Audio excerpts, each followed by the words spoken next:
दोस्तों Indian railway finance corporation limited यानी IRFC की बात करें तो स्टॉक के अंदर आज गिरावट देखने को मिल रही है। लेकिन इस गिरावट के पीछे वजह है कि फाइनेंशियल सेक्टर में भी गिरावट है। लेकिन इसके बीच में काफ़ी शानदार टारगेट निकल के आ रहे हैं। अलग अलग ब्रोकरेज हाउस की तरफ से बाई की रिकमेंडेशन की जा रही है आईआरएफसी को लेकर। यहाँ पे कुछ बड़ी अपडेट है जिसको इस वीडियो के माध्यम से डिस्कस करेंगे। कंपनी अपना क्वार्टर 4 का रिजल्ट डिक्लेयर करने जा रही है, साथ में डिविडेंड भी देगी। और डिविडेंड के लिए क्या इस समय निवेश करना चाहिए, साथ में जो सबसे बड़ी बात है कि कंपनी इंफ्रा कंपनियों को फंड प्रोवाइड करती है। तो ऐसे में आप समझ सकते हो इसका पोर्टफोलियो मजबूत है, खर्च बहुत कम है। सबसे बड़ी बात है जीरो एनपीए। तो क्या आने वाले समय ये स्टॉक कमाल कर सकता है? रिटर्न बहुत अच्छा दे चुका है पिछले 1-2 सालों में। क्या इससे भी शानदार रिटर्न मिल सकता है? जानने की कोशिश करेंगे इस वीडियो के माध्यम से। लेकिन फ्रेंड, उससे पहले अगर आप पहली बार हमारे चैनल पे आए तो चैनल को सब्सक्राइब कर दीजिए, एक बेल आइकॉन दबा दीजिए ताकि जब भी नया वीडियो बने पहला नोटिफिकेशन आपको मिले। वीडियो पसंद आए तो लाइक शेयर जरूर कीजिए। चलो फ्रेंड्स, वीडियो स्टार्ट करते हैं। मैं हूँ आपका दोस्त एस बी दवे और हमारे अपने चैनल ऑनलाइन कमाई में आपका बहुत बहुत स्वागत है। तो सबसे पहले निफ्टी फाइनेंशियल सर्विस की बात कर ले। इस समय देख सकते हो कि लगभग 2 बजे के आसपास का टाइम है। निफ्टी फाइनेंशियल सर्विस 21,160 पर है, जहाँ पे 94 पॉइंट की गिरावट है, यानी 0.44% डाउन है निफ्टी फाइनेंशियल सर्विस। तो बिल्कुल दबाव देखने को मिल रहा है। कल की तेज़ी के बाद आज बाजार में फिर से गिरावट का माहौल दिखाई दे रहा है। अब यहाँ पे आईआरएफसी की बात करें तो स्टॉक की शुरुआत तो पॉजिटिव हुई 158 पर। कल की क्लोजिंग 157 के आसपास थी। इंट्राडे में 159 का हाई भी बना। लेकिन जैसे कि बाजार में दबाव देखने को मिला, यहाँ पर भी प्रॉफिट बुकिंग शुरू हुई और काफ़ी बड़े फंड हाउस ने बिकवाली भी की, जिससे 155 का लो बना और इस समय स्टॉक 156 के आसपास से 0.83% की गिरावट देखने को मिली है। तो बड़ी गिरावट तो नहीं है। बाजार अगर रिकवर हो गया तो यहाँ पे एक अच्छी तेजी हमें देखने को मिल सकती है। अब यहाँ पे देख सकते हो कि जो सबसे बड़ी अपडेट यह है कि क्वार्टर 4 का रिजल्ट हमारे सामने आने वाला है। साथ में कंपनी 2024 के लिए डिविडेंड का ऐलान भी करेगी कंपनी। तो कंपनी फाइनेंशियल 2024 के लिए फाइनल डिविडेंड देने वाली है इस बार। और आप देख लो कि डिविडेंड की जो डेट है वो 20 मई है। 20 मई को ही कंपनी अपना क्वार्टर 4 का रिजल्ट भी डिक्लेयर करेगी। और यहाँ पे देख लो कि अप्रूवल लेना होगा शेयर होल्डर का इस डिविडेंड को देने के लिए। तो कंपनी बाद में एनुअल जनरल मीटिंग बुलाएगी और उसमें शेयर होल्डर की रजामंदी ली जाएगी और उसके बाद में डिविडेंड को बांटा जाएगा। फिलहाल आप देखो कि कंपनी ने अभी रिकॉर्ड डेट फाइनल नहीं की है। इसका मतलब अभी अगर आप शेयर खरीदते हो और रिजल्ट के समय भी अगर आप शेयर खरीदो तब भी आपको डिविडेंड मिलेगा। तो 20 तारीख को जब कंपनी रिजल्ट डिक्लेयर करेगी और साथ में डिविडेंड का ऐलान होगा तो साथ में इसकी रिकॉर्ड डेट भी 20 तारीख को ही कंपनी डिक्लेयर कर देगी लगभग। यहाँ पे 2023 की बात करें तो कंपनी ने 2 बार डिविडेंड दिया, जिसमें एक बार 80 पैसे और एक बार 70 पैसे, यानी कुल मिला के ₹1.5 का डिविडेंड कंपनी ने दिया है। और इससे पहले भी देखें तो 2022 में भी कंपनी ने काफ़ी अच्छा डिविडेंड दिया। लगभग अभी तक ₹4.5 का डिविडेंड कंपनी दे चुकी है। अब यहाँ पे आईआरएफसी को लेकर एचडीएफसी सिक्योरिटीज़ के टेक्निकल एनालिस्ट नागराज शेट्टी ने आईआरएफसी में खरीदारी की सलाह दी है। उनके हिसाब से चार्ट पैटर्न इस समय अच्छा लग रहा है और डाउन साइड कम दिख रही है और अप साइड की मूवमेंट ज़्यादा दिख रही है। एक अच्छे ब्रेकआउट के साथ स्टॉक आगे बढ़ सकता है।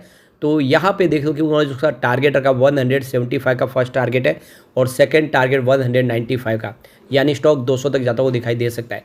लेकिन आपको इसमें स्ट्रिक्टली फॉलो करना है 145 का स्टॉप लॉस, ये बहुत ज़रूरी है और इसके नीचे गिरावट पे वीकनेस ज़्यादा बढ़ने की संभावना दिखाई देगी।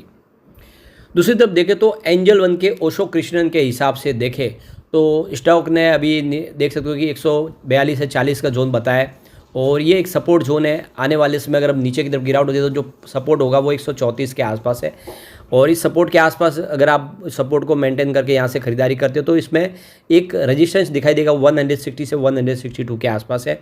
इसको पार किया तो अच्छी तेज़ी देखने को मिल सकती है। फिलहाल इसके लिए फ्रेश ट्रिगर की जरूरत होगी, तभी इससे आगे बढ़ पाएगा स्टॉक। दूसरी तरफ देखें तो रेलिगियर ब्रोकिंग के रवि सिंह के हिसाब से स्टॉक में आपको खरीदारी करनी चाहिए 162 के टारगेट के साथ और स्टॉप लॉस आपको 150 का लगाना चाहिए। टिप्स टू ट्रेड के AR रामचंद्रन के हिसाब से देखें तो यहाँ पे चार्ट पैटर्न में स्टॉक स्ट्रॉन्ग दिख रहा है और 142 के ऊपर खरीदारी की संभावना है। रजिस्टेंस आने वाले समय 158 का है और जो टारगेट देखने को मिलेगा वो 180 का देखने को मिलेगा नियर टर्म में। तो AR रामचंद्रन के हिसाब से भी यहाँ पे खरीदारी की सलाह है। तो जितने भी इस समय जो ब्रोकरेज हाउस है या फिर जो टेक्निकल एनालिस्ट है वो खरीदारी की सलाह दे रहे हैं। तो ऐसे में यहाँ पे देख सकते हो लॉन्ग टर्म इन्वेस्टर के लिए अच्छा मौका है कि आईआरएफसी में खरीदारी की जाए। यहाँ पे और 3 स्टॉक में रिकमेंडेशन निकल के आ रही है खरीदारी की, IRFC के अलावा ऑरबिंदो फार्मा और मेरिको। तो IRFC के लिए देख सकते हो कि ब्रोकर हाउस की तरफ से खरीदारी की सलाह दी है और यहाँ पे जो टारगेट रखा 168 के आसपास है और आपको इसमें स्टॉप लॉस 152 का लगाना है।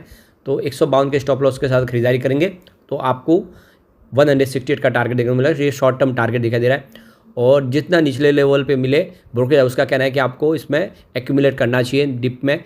ये स्टॉक आने में शानदार प्रदर्शन कर सकता है। मेरिको के लिए भी यहाँ पे देख सकते हो कि जो टारगेट दिया गया है वो यहाँ पे मेरिको के 670 का टारगेट है और यहाँ पे स्टॉप लॉस आपको 565 का लगा के खरीदारी करनी है। दूसरी तरफ तो ऑरबिंदो फार्मा के लिए भी देखें तो जो टारगेट रखा गया बाई की रेटिंग दी गई है और इसका टारगेट 1665 का यानी 1265 का टारगेट है। 1115 की यहाँ पे स्टॉप लॉस लगा लेना है स्टॉक के अंदर। तो ये कुछ स्टॉक और है जिसमें खरीदारी की जा सकती है। एक जो और बड़ी अपडेट निकल के आ रही है, हाई नेटवर्थ इंडिविजुअल्स ने यानी HNI ने इस बार जो Q4 में बहुत सारी कंपनियों के अंदर अपनी होल्डिंग को ट्रिम किया है, उन्होंने अपने शेयर बेचे हैं और उसमें बहुत सारी कंपनियां शामिल है जिसमें आप RVNL को देख सकते हो, सुजलॉन को देख सकते हो, IRFC को देख सकते हो। इन सब के अंदर उन्होंने अपनी होल्डिंग को ट्रिम किया है। तो यहाँ पे देख सकते हो कि IRFC की बात करें तो उन्होंने करीब 742 करोड़ इक्विटी उन्होंने शेयर जो है अपने बेचे हैं Q4 के दरमियान।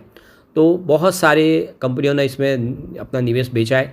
सुजलॉन एनर्जी में भी देखें तो यहाँ पे करीब 662 करोड़ के शेयर बेचे हैं पिछले क्वार्टर में। तो यहाँ पे देखो कि HNI ने जो कंपनियां जिन्होंने पिछले अच्छा प्रदर्शन किया उसमें अपनी प्रॉफिट बुकिंग की है, ये क्लियरली दिखाई दे रहा है। RVNL की बात करें तो यहाँ पे RVNL में भी 346 करोड़ के शेयर इन्होंने अपने बेचे हैं और ये आप क्लियरली समझ सकते हो कि जितने शेयरों में तेज़ी बनी उसमें प्रॉफिट बुकिंग यहाँ पे देखने को मिली है।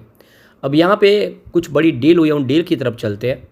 तो यहाँ पे सुबह 9:15 पर 159 की प्राइस से 2,03,000 शेयरों की खरीदारी हुई। उसी समय 9:15 पर 159 की प्राइस से 3,65,000 शेयरों की बिकवाली हुई। फिर उसी समय 9:15 पर 159 की प्राइस से 1,93,000 शेयरों की एक बिकवाली और हुई। फिर 9:15 पर 158 की प्राइस से 4,07,000 शेयरों की एक बिकवाली और हुई। यानी सुबह सुबह यहाँ पे प्रॉफिट बुकिंग शुरू हुई। फिर 9:16 पर 158 की प्राइस से 4,32,000 शेयरों की एक बिकवाली और हुई। उसी समय 9:16 पर 158 की प्राइस से 1,71,000 शेयरों की एक बिकवाली और हुई। फिर 9:21 पर 157 की प्राइस से 2,50,000 शेयरों की एक बिकवाली और हुई। लेकिन उसके बाद 9:23 पर 158 की प्राइस से 1,22,000 शेयरों की खरीदारी हुई। तो 9:24 पर 159 की प्राइस से 2,03,000 शेयरों की फिर से एक खरीदारी हुई। उसके बाद 9:35 पर 158 की प्राइस से 1,93,000 शेयरों की खरीदारी और हुई। फिर 9:40 पर 159 की प्राइस से 1,98,000 शेयरों की खरीदारी और हुई। उसके बाद 9:56 पर 158 की प्राइस से 1,70,000 शेयरों की बिकवाली हुई। तो 9:57 पर 158 की प्राइस से 1,57,000 शेयरों की फिर से खरीदारी हुई। 10 बजे 157 की प्राइस से 1,70,000 शेयरों की बिकवाली हुई। तो 11:22 पर 157 की प्राइस से 1,28,000 शेयरों की एक खरीदारी हुई। 12:57 पर 156 की प्राइस से 1,37,000 शेयरों की बिकवाली हुई। तो ये क्लियरली आप देख सकते हो कि दोनों तरफ का माहौल बना है। ऐसा नहीं कि बिकवाली हो रही है, भले ही स्टॉक के अंदर थोड़ी गिरावट हो, लेकिन काफ़ी अच्छी खरीदारी हो रही है। बड़े फंड हाउस इस लेवल पे खरीदारी कर रहे हैं, जो ये इशारा है कि स्टॉक में आने वाले उसमें एक अच्छी तेज़ी देखने को मिल सकती है। और अब Q4 आने वाला है, Q4 बेहतर रहेगा तो यहाँ पे एक अच्छा फ्रेश ट्रिगर मिल जाएगा और बड़ी तेज़ी बनती हुई दिखाई दे सकती है। तो लॉन्ग टर्म इन्वेस्टर यहाँ पे निवेश के बारे में सोच सकते हैं। लेकिन फ्रेंड, कोई भी इन्वेस्टमेंट करने से पहले अपने फाइनेंशियल एडवाइजर्स बड़े ले ले या अपना खुद का रिसर्च करें, क्योंकि मैंने वीडियो आपके एजुकेशनल पर्पज़ के लिए ही बनाया। वीडियो पसंद आए तो लाइक शेयर जरूर कीजिए और चैनल को सब्सक्राइब कर दीजिए। Thank you friends.